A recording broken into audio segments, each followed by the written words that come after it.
সামগ্রীর মধ্যে প্রধান আকর্ষণ।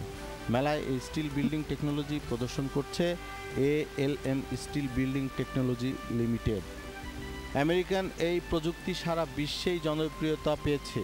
স্বল্প সময়ে সাশ্রয়ী মূল্যে এই সামগ্রী দিয়ে শহরাঞ্চলে তো বটেই, এমনকি প্রত্যন্ত গ্রামাঞ্চলেও কলকারখানা ঘর, গুদামঘর ইত্যাদি তৈরি করা যায়, বারবার ব্যবহার করা যায়। এইসব প্রিফেব ম্যাটেরিয়ালস এবং এগুলি আগুনের ঝুঁকি থেকেও মুক্ত। আমরা প্রিফেব বিল্ডিংয়ের বিজনেসের সাথে অনেক আগে থেকেই জড়িত। তো যখন স্টিলের প্রাইস আপ করে তখন আমরা ওয়ার্ল্ডে যে বিভিন্ন অন্য টেকনোলজি স্টিল বিল্ডিংয়ের জন্য ইউজ করা হচ্ছে আমরা খুঁজতেছিলাম যে কম স্টিল ব্যবহার করে কোন টেকনোলজি দিয়ে বিল্ডিং করা সম্ভব এবং কোন টেকনোলজি আপনার যে জলবায়ুর প্রভাব আর কি, যে এইগুলো মুক্ত থাকবে আর কি। তো সেইগুলো খুঁজতে খুঁজতে আমরা আমেরিকান একটা টেকনোলজি যেটা ABM টেকনোলজি, এটার আমরা সন্ধান পাই এবং ওদের সাথে কন্ট্যাক্ট করার পরে আমরা এই টেকনোলজিটা বাংলাদেশে আমরাই প্রথম ইন্ট্রোডিউস করি।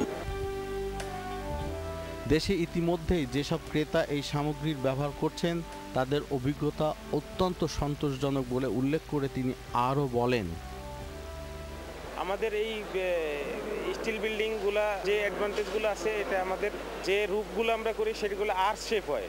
আর্চ শেপ হওয়ার কারণে যেটা জলবায়ুর প্রভাবে যে ঝড় হওয়ার সম্ভাবনা থাকে সেই ঝড়টার ইফেক্ট অনেক কম হবে, কারণ আর্চের উপরে উইন্ডের যে সাকশন ইফেক্ট এটা হয়ই না আর কি, কোনো ক্ষেত্রে হয় না এবং হলেও খুব অল্প ইফেক্ট করে আর কি। আর একটা ফ্যাক্টর যেটা আছে আপনার আর্থকোয়েক, যেটা ভূমিকম্পের জন্য যে বিল্ডিংয়ে যে ইফেক্টগুলো হয় অন্য বিল্ডিংয়ে আমাদের এখানে খুব কম, কারণ এটার সেলফ ওয়েট কম হলে ভূমিকম্পের ইফেক্ট নর্মালি কম হবে। আর দ্বিতীয়ত আমাদের এখানে কোনো মেম্বার, কলাম, রাফটার, পার্লিনের কোনো দরকার হয় না, শুধু শীট দিয়ে আমরা বিল্ডিংটা করি, যে কারণে আপনার আর্থকোয়েক হলেও লোড কনসেন্ট্রেশন যেটা অন্য ইয়ার মধ্যে হয়, অন্য স্ট্রাকচারে হয়, এখানে সেটা হওয়ার কোনো চান্সই নাই। এক প্রশ্নের জবাবে তিনি বলেন, ক্রেতাদেরকে তার টেকনিক্যাল অ্যাসিস্ট্যান্স তো দিচ্ছেনই, এছাড়া তাদের স্থানীয় এবং প্রয়োজনে বিদেশি বিশেষজ্ঞরা full line after sale service সরবরাহ করে থাকেন। আমাদের রূপটা ডিজাইন করা হয় shell technology, shell like egg shell, ডিমের খোসা, যেটা পুরুত্ব অনেক কম বাট স্ট্রেংথ অনেক হাই। সো ওই টেকনোলজি থেকে এটা ডিজাইন করা হয়। এটা খুবই ফিজিবল এবং খুব শর্ট টাইমে আমরা বিল্ডিং হ্যান্ড ওভার দিতে পারি। যেমন 10,000 স্কোয়ার ফিটের একটা বিল্ডিং আমরা উইদিন এ ডে 15 জন ওয়ার্কার নিয়ে আমরা একদিনের মধ্যে হ্যান্ড ওভার দিয়ে দিতে পারি। খরচও অন্য প্রিফ্যাব্রিকেটেড স্টিল বিল্ডিং এবং কনভেনশনাল যে কোনো মেথডের চাইতে অ্যাবাউট 30% মতো কম হবে এবং কোনো ক্ষেত্রে 50% কস্টে আমরা করে দিতে পারি। আমরা এখন যে মেশিনারিজ নিয়ে আসছি সেটা ইন্ডাস্ট্রিয়াল যে কোনো ধরনের long clear span up to 125 feet আমরা সলভ করতে পারবো এবং ইন্ডাস্ট্রিয়াল সেক্টরে যে কোনো ধরনের ইন্ডাস্ট্রি আমরা করতে পারবো। এই পর্যন্ত আমরা 22টা বিল্ডিং হ্যান্ড ওভার দিয়েছি।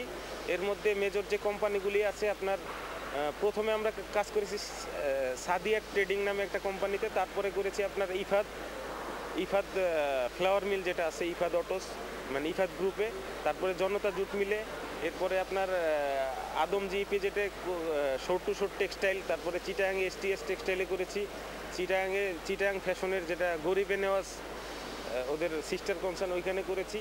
এই জন্য ইন্ডাস্ট্রি যারা করে মেইনটেনেন্স ফ্রি বিল্ডিং আমরা দিতে পারি, যে কোনো মেইনটেনেন্স দরকার নেই, একবার করলে এটা নিয়ে ইনশাল্লাহ কোনো প্রবলেম হয় না। এবং যে শিট আমরা ইউজ করি এটা আপনার জিঙ্ক কোটেড শিট থাকে, এটা আপনার লংজিভিটি অনেক হাই, 50 বছরেও নর্মালি কিছু হয় না। পরিবেশের যে ইম্প্যাক্টগুলি বিল্ডিংয়ে নর্মালি হয়, ঝড়, স্নোফল হওয়ার চান্স থাকে এবং আর্থকোয়েক, এগুলির প্রভাব আমাদের বিল্ডিং মানে লেটেস্ট টেকনোলজি যেহেতু এগুলার কনসিডার করে এই টেকনোলজিটা উদ্ভাবন হয়েছে এবং এগুলোর প্রভাব মুক্ত থাকে।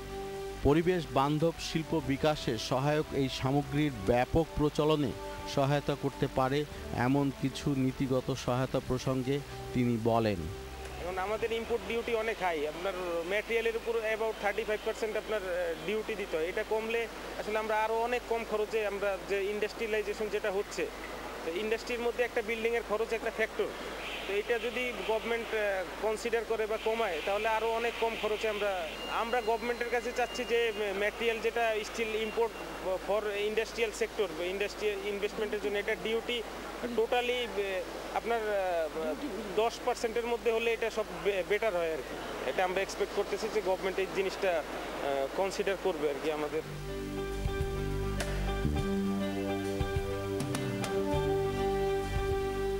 12ই ডিসেম্বর 2009 পর্যন্ত চলবে ইন্ডাস্ট্রিয়াল এই ফেয়ার। সকাল 10টা থেকে রাত 8টা পর্যন্ত উন্মুক্ত থাকবে দর্শনার্থীদের জন্যে। আবুল হাশেম, বিজ ইভেন্টস, প্রতিদিন।